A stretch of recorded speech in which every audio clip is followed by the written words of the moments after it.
আমার বাগদত্তা আবারও প্রতারণা করছে, আর এবার হয়তো পুরো স্কুলই জেনে যাবে।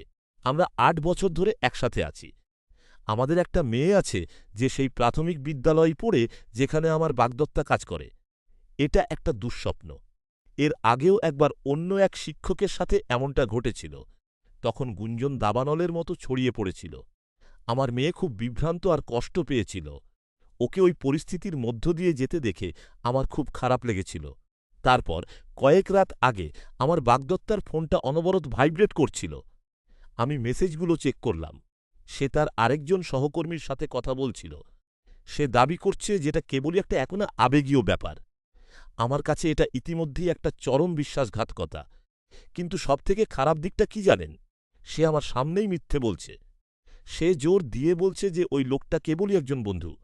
আমি মানসিকভাবে ভেঙে পড়েছি। আমি খুব লজ্জিত। আর সবকিছুর উপরে আমি আমার মেয়ের জন্য খুব আতঙ্কিত। আমি ওকে দ্বিতীয়বার ওই মানসিক যন্ত্রণার মধ্য দিয়ে যেতে দিতে পারি না। বিশ্বাসের আর কোনো জাজ্ঞা নেই এখানে। কিন্তু আমার মেয়ের পৃথিবীকে তছনছ না করে আমি কিভাবে ওকে ছেড়ে চলে যাব?